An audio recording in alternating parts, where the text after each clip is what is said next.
এটা বাংলাদেশ সেনাবাহিনী স্থাপন করে দিয়েছে এবং পরিচালনার দায়িত্বটা আমাদের, মানে ডাক্তার, নার্স, কর্মচারী বা ওষুধপত্র এসবই আমরা প্রোভাইড করব। তো এটা রেডি করে রাখা হয়েছে।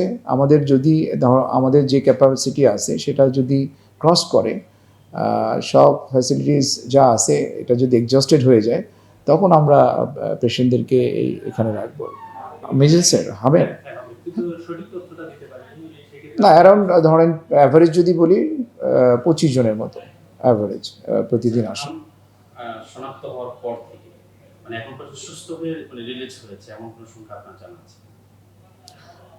না, এক্স্যাক্ট সংখ্যাটা আমার জানা নাই, একটু জেনে দিতে হবে, জেনে বলতে হবে। হ্যাঁ হ্যাঁ, ফিরছে অবশ্যই, মেজরিটি সুস্থ ফিরে।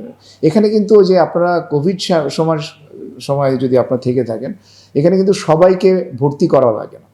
সিমটোম্যাটিক ট্রিটমেন্ট দিলে কিন্তু ম্যাক্সিমাম ভালো হয়ে যায় সবাই। মানে যাদের মধ্যে একটু মানে ধরেন একটু রেসপিরেটরি ডিস্ট্রেস, ডায়রিয়া বা অন্য কোনো কমপ্লিকেশন বিশেষ করে থাকে, বা সাথে অন্য কোনো সমস্যা থাকে, যে তার হার্টের সমস্যা আছে অথবা অন্য কোনো অর্গানের সমস্যা আছে, সেক্ষেত্রে সেই সব রুগীদেরকে ভর্তি করা হয়।